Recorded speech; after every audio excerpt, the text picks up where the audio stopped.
Good morning. এখন বাজে হচ্ছে 6:45 আর কালকে রাতে বৃষ্টি হয়েছে, তার জন্য একটুখানি জল দাঁড়িয়ে গেছে, যেহেতু একটু বৃষ্টি হয়েছে।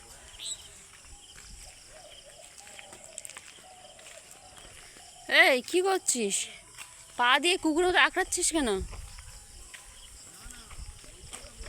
এত বদমাইশ, পেটে পেটে শয়তানি, দেখলে বোঝা যায় না। আয়,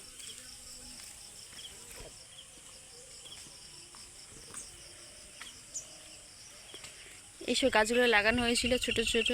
কি কি কি বৃষ্টি পেয়েছে, এবার হতে পারে। ও কি সুন্দর। এখনও হচ্ছে মোটামুটি আকাশ মেঘলা, যদিও সবে 6:45 বাজে, পরে কি হবে জানি না। আর আমি এখন যাচ্ছি হচ্ছে তুলসী পাতা থানকুনি তুলতে।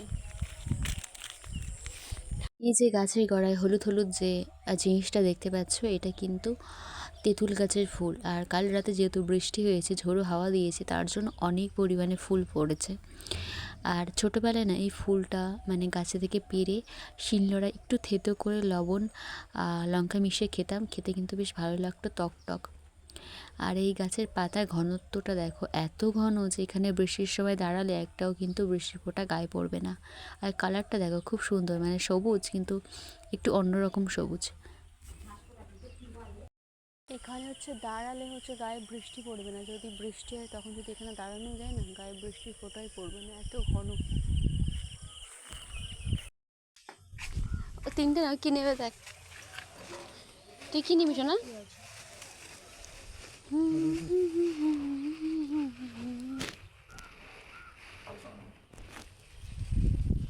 এই রুটি দাদুর প্যাঁক প্যাঁক যে আওয়াজটা করে, হর্ন দেয়, সেটা কিন্তু পাড়ার সব মানে ছোট থেকে বড় সবাই চেনে। আর এই রুটি দাদু না একদম গরম গরম রুটি আনে।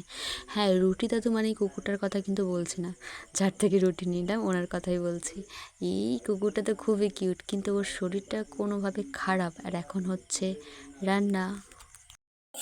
হ্যাঁ, আজ ঢ্যাঁড়স হচ্ছে, তুমি ঢ্যাঁড়স খেতে ভালোবাসো তো? হ্যাঁ, আরও শাক ভাজা হচ্ছে, আমিও ঢ্যাঁড়স খেতে খুব ভালোবাসি, এই জন্য অনেকগুলো ঢ্যাঁড়স রান্না হচ্ছে আজকে।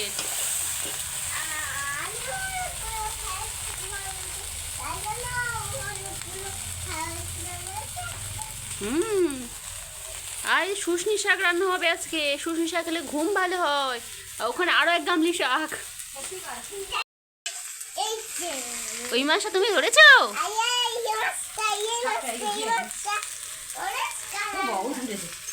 আমার দিদির ছেলে প্রচণ্ড পরিমাণে বদমাইশ, পুকুরে নামলে আর উঠতে চায় না। আর আমি এসেছি, এই যে ছোটোবেলায় আমরা ওইভাবে স্নান করতাম, ভাবলাম একটুখানি ভিডিও নিয়ে নিই আর ওকে ডেকে তুলি, কিন্তু ওকে তো ডেকে তুলতে পারলাম না। আর আমি ভিডিও করে চলে যাচ্ছি এখন। এই পুকুরে যখন আমরা ছোটোবেলায় স্নান করতাম, তখন মা একটা বড় লাঠি রাখতো মারার জন্য, মেরে মেরে তোলার জন্য। আর এরকম খুব স্নান করতাম, পুরো গোবদারি হয়ে যেত।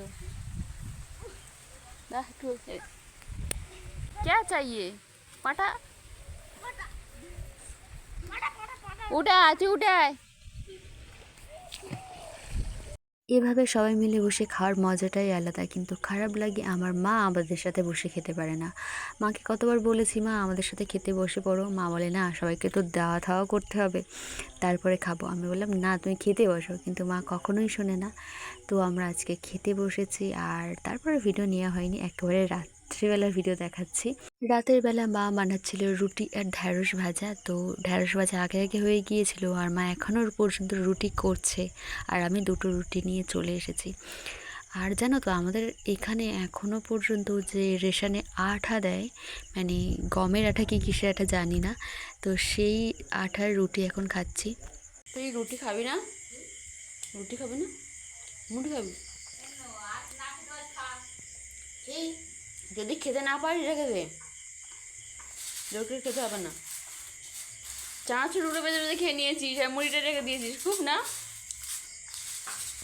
তবে গত মাসে মানে কিছুদিন আগে আবার রেশন দিয়েছে, তখন কিন্তু গম দিয়েছে। আচ্ছা, তোমরা যারা আমার ভিডিও দেখছো, যারা রেশনে আটা চাল গম এগুলো খাও, তারা আমাদের কমেন্টে জানিও, তোমাদের এলাকায় কি মানে আটা দেয় নাকি গম দেয়?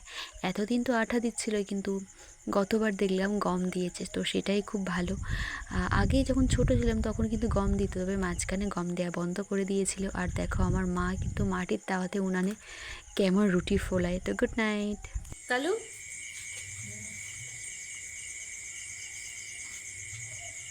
আরে ছিঁড়ে খা, গোটা খেতে পারবি না।